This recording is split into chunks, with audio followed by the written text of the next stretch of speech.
श्री कृष्ण कहते हैं कि ये आंखें हमेशा सामने ही देखती है। इनके लिए अपनी तरफ देखना नामुमकिन है। इसलिए जब अंदर की यात्रा की बात होती है तो सबसे पहले ध्यान के लिए बोलते हैं, फिर खुली मन की आंख।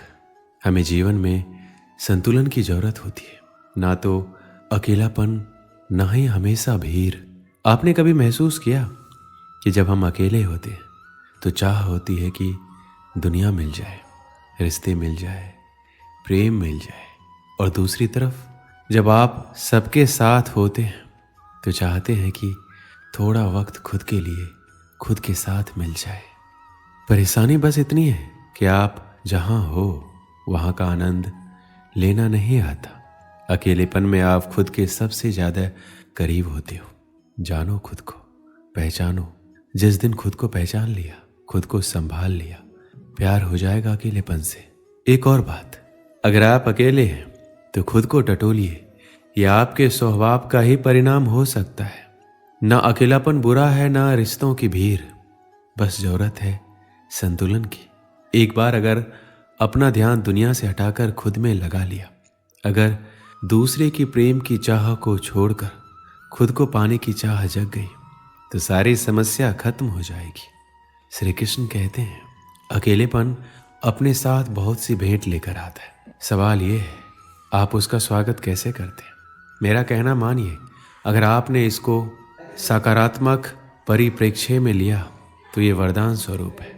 अकेलेपन को अपनी कमजोरी नहीं मानते, बल्कि ताकत बनाइए। लंबे समय तक अकेले रहने वाले लोग खुद में ऐसी क्षमता को खोज लेते हैं जो आम लोगों में शायद ही होती है। जब आप अपने मोबाइल फ़ोन को हद से ज़्यादा इस्तेमाल करते, उसकी क्षमता को खर्च करते, तो जाहिर है उसकी बैटरी डाउन हो जाती है। इसी प्रकार से हमारे साथ भी कुछ ऐसा ही होता है। ज़रूरत से ज़्यादा लोगों से घिर जाने पर आप अपनी ऊर्जा का अधिक इस्तेमाल करते हैं, जिससे अंततः हम थकान महसूस करते हैं।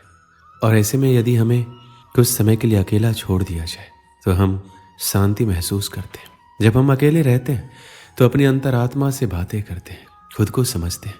हमें किन बातों की ज़रूरत है उसकी गहराई तक जाते हैं, क्योंकि हमारे विचार ही हमारे आने वाले कल की खुशियों का सही चयन कर सकते हैं। यही तो हमें अकेले रहने का एक फ़ायदा दिखाई देता है। हजारों की भीड़ में जब हम खुद को भूल जाते हैं तो अकेले रहने पर खुद के पास होने का एहसास करते हैं।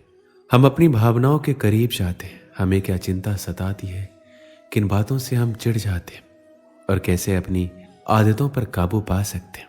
ये सब सोच पाना तभी संभव है जब हम अकेले रहें। अकेले रहने पर धीरे धीरे हम अपनी भावनाओं को समझते हैं। लेकिन भावनाओं के अलावा सच में अकेले रहने के और भी कई फायदे। पेंटिंग, स्केचिंग, डांस करना, गीत गुनगुनाना, फिल्में देखना, किताबें पढ़ना, या फिर कोई भी मनपसंद काम करना जो शायद हम किसी जमाने में किया करते थे, या आप तभी कर सकते हैं जब खुद के लिए समय निकालेंगे। इससे न केवल आपको खुशी मिलेगी बल्कि एक सुकून भी मिलेगा।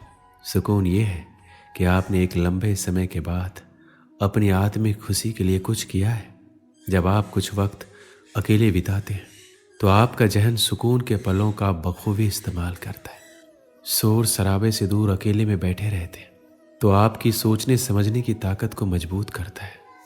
अकेले रहना तो अच्छा है, एक बात जरूरी है, और वो है सकारात्मकता। किसी नकारात्मक व्यक्ति को अपने इर्द गिर्द मत भटकने दीजिए, वो आप में निराशा भर देगा। ध्यान रहे, आपका आपसे अच्छा मित्र कोई नहीं है। खुद से बात कीजिए, ईमानदारी से अपनी समीक्षा कीजिए, खुद को आईने में देखकर खुश हो जाइए। जैसी दृष्टि वैसी सृष्टि। आपके नजरिए पर निर्भर करता है आप अपनी जिंदगी को किस नजरिए से देखते हैं। एक सूत्र याद रखिए, अकेला चलो। दुनिया में क्रांति लाने वाले महापुरुष अकेले ही चले थे।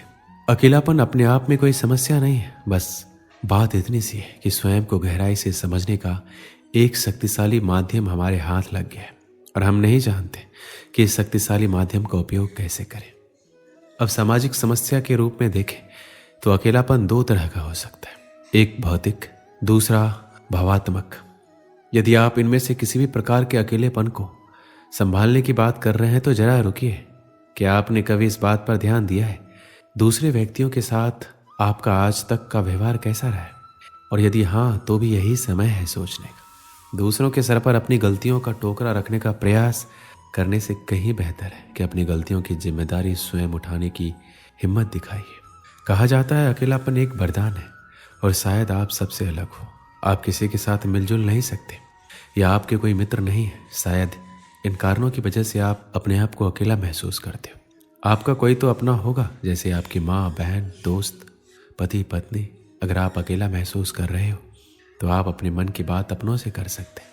आप चाहे अपने आप को कितना भी बेसहारा महसूस कर रहे हो, लेकिन जहाँ तक मैं जानता हूँ हमारा परिवार, हमारे सच्चे दोस्त हमारे साथ हमेशा खड़े रहेंगे। कई लोग ये नहीं जानते कि अकेलापन क्या होता है, तो हमें सबसे पहले ये जानना होगा अकेलापन होता क्या है। अकेलापन एक ऐसी भावना है जिसमें लोग बहुत तीव्रता से खालीपन और एकांत का अनुभव करते हैं। अकेलापन की तुलना अक्सर खाली, अवांछित और महत्वहीन महसूस करने से की जाती है। अकेलापन का सबसे बड़ा कारण है मन पर काबू ना होना। कई बार आप मन के माध्यम से ऐसी अकथनीय भावनाओं में बह जाते हैं जिनमें आप अकेलेपन और मुश्किलों को अनुभव करते हैं। अकेलेपन को दूर करने का सबसे अच्छा तरीका है अपने आप से प्यार करना। आपको स्वयं से ज़्यादा शायद कोई नहीं जानता होगा, इसलिए अपनी अच्छी या बुरी चीज़ों को समझें। ज़रूरत पड़ने पर उसमें बदलाव भी करें। आपकी ज़िंदगी और ये पल बहुत अनमोल है, इनको ऐसे मत खोइए। एक समय की बात है, एक छोटी सी गांव में एक लड़का रहता था। वह बहुत सपने देखता था, अपने लक्ष्यों की प्राप्ति के लिए प्रयास करने का निरंतर जुनून रखता था, परंतु उसके पास कोई साथी नहीं था, ना कोई गाइड करने वाला। उसके परिवार में भी उसके सपनों को समझने वाला कोई नहीं था। इसलिए उसे लगता था कि वह अकेलेपन की जंजीरों में बंद है और उसके सपने अधूरे रहेंगे। फिर भी उसने निरंतर मेहनत की और अपनी आत्मविश्वास की आवाज़ को बुलंद किया। अपनी इच्छा शक्ति और संघर्ष ने उसे सही दिशा में आगे बढ़ाने की शक्ति दी। एक दिन उसे अपने गांव के बाहर एक पुस्तकालय का पता चला। वह आश्चर्यचकित हुआ क्योंकि उसे पहले कभी ऐसी जगह नजर नहीं आई थी। धीरे धीरे उसने उस पुस्तकालय के दरवाजे पर कदम रखा। वहां जाकर उसने देखा कि लोग पुस्तकों के बीच खोए रहते हैं। वहां की शांति, पूर्णता और ज्ञान के वातावरण ने उसे संतुष्ट कर दिया। अपनी उत्कृष्टता को पहचानते हुए उसने निर्णय किया कि वह भी पुस्तकालय में समय बिताएगा। धीरे धीरे वह पुस्तकालय की विभिन्न किताबों को पढ़ने लगा और नई दुनिया की खोज में निकल पड़ा। कई दिन बिताने के साथ साथ उसका ज्ञान भी बढ़ता गया। वह अच्छे लेखकों और दर्शकों के साथ रिश्ता बनाने लगा। इसी के साथ उसने लिखने का भी मन बना लिया। उसने कई लेख लिखे जिसमें उसका एक लेख प्रकाशित हुआ और उसे अवसर मिला अपने लेखकीय कौशल को दुनिया के सामने प्रदर्शित करने का। वह लड़का जिसने कभी अकेलेपन को एक रुकावट समझा था, अब एक प्रेरणादायक उदाहरण बन गया। लोग उसे मान्यता देने लगे। वह लड़का अपने लक्ष्यों की ओर अग्रसर होने में सफल हुआ। इस कहानी से हमें क्या सीख मिलती? अकेलेपन को एक सुनहरा अवसर बनाने के लिए हमें संघर्ष करना चाहिए। हमारी संयमितता, संपन्न और मेहनत हमें अपने लक्ष्यों की प्राप्ति की ओर आगे बढ़ा सकती है। इसलिए मेहनत और अकेलापन वरदान कहा जाता है। दोस्तों, इस वीडियो में बस इतना ही। मिलते हैं अगली वीडियो में। अपना ख्याल रखिएगा। जय श्री कृष्ण।